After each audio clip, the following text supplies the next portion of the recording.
জয় মা কালী। এটা হচ্ছে আমাদের গোড়াবাজার কলেজ ঘাটের প্রত্যেক বছর মায়ের মূর্তিটা চেঞ্জ হয়। এটা হচ্ছে আগের বছরের মূর্তি, আমাদের এখানকার বড় মা এটা। তো এখানে মা খুব জাগ্রত, মন্দিরটাও আছে এখানে।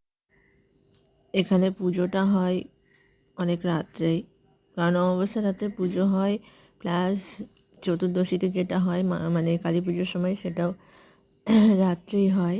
আর 3-4 দিন ধরে এখানে মেলা তো হয় না, কারণ গঙ্গার ঘাটের সামনে, ওর জন্য মেলা হয় না। কিন্তু কিন্তু মানে অনেক কিছু জিনিস বসে, কিছু কিছু সময় এখানে থিম করে, ভালো লাগে।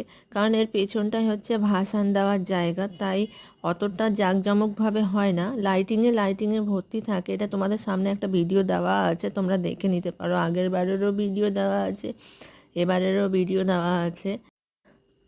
এটা আগের বারের মায়ের মূর্তি, এবারের মায়ের মূর্তিটাও তোমাদের সামনে দেওয়া আছে। তো আমি আজকে ভয়েসটা দিচ্ছি, কারণ অনেক সময় কি হয়, মিউজিক ভিডিওটা ভালো লাগে না দিতে, তাই ভাবলাম মাকে নিয়ে কিছু বলি, ভালো লাগে বলতে। অনেক কিছু যেগুলো নিজের আত্মীয় স্বজন, পরিবার পরিজনদেরকে বলা যায় না, কিন্তু মনে মনে মায়ের কাছে কামনা করা হয়। যাই হোক, মা সবাইকে ভালো রাখুক, সুস্থ রাখুক, মনোকামনাটা পূর্ণ করুক। কিছু না, ভালোভাবে বাঁচার আশাটা করে দিক। আর আমি চাই মায়ের কাছে সৎ থেকে মানুষের কোনো ক্ষতি না করে, হতে পারে পরিস্থিতির জন্য মানুষের অনেক ক্ষতি হচ্ছে বা কিছু, মা যেন ভালো করে।